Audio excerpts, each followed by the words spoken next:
Oscar winner Billy Bob Thornton is always in demand in Hollywood. We've seen him take on a variety of roles in movies like Monsters Ball, Armageddon, and Friday Night Lights. In the new action film Faster, he plays a veteran cop hot on the trail of a killer.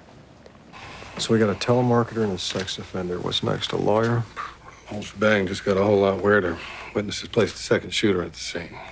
After our suspect whacked Mr. Rogers here, he went and had a little shootout in the hall. Maybe an armed neighbor? No one recognized this dude. They exchanged gunfire, then disappeared. Both of them. How about the second shooter? Any description? The word beautiful came up. Beautiful? Like a movie star. Billy Bob Thornton, the movie star, is here with us. Good morning. Hi. I know you said that you're normally getting up at this time.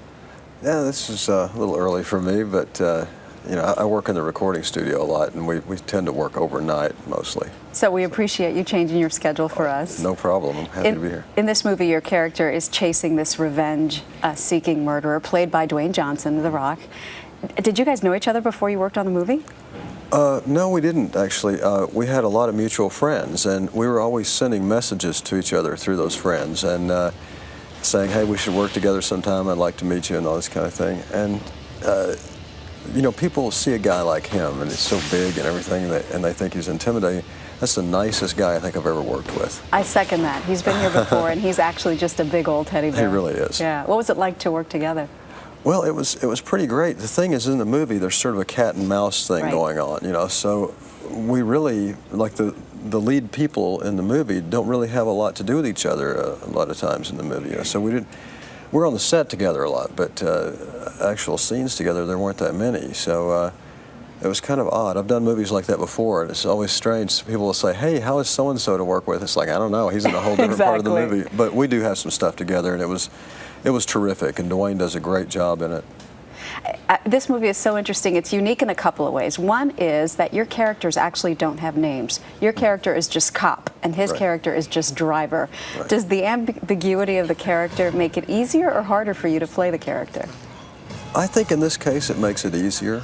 You know, the character, you learn a lot about the character's past, you know, just because the script was written in such a way to give you that information. But I think in this case it was really nice to be a bit ambiguous, you know, and I'm attracted to roles like that anyway.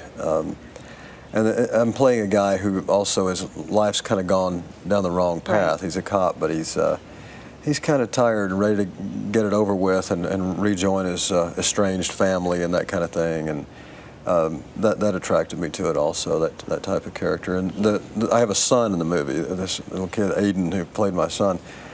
And a girl named Moon Bloodgood plays my wife, and she's a terrific actress.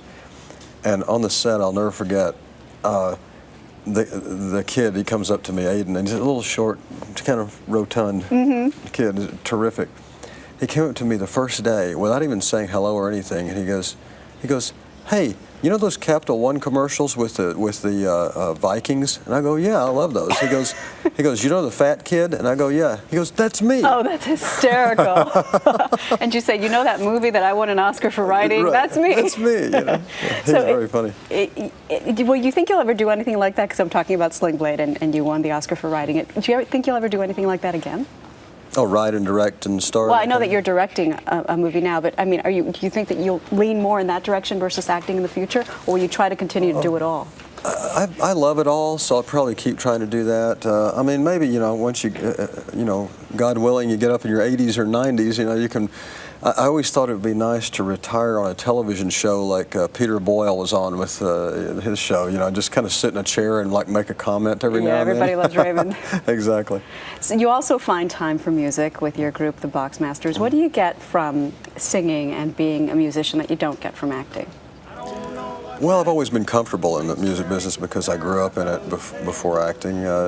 But I guess the real difference for me is that when you're playing live, you get an immediate reaction from people. Where in the movies, you're not there when the people are watching your movie, so you never know what the reaction is. But I think maybe you get more of a visceral high from music, you know.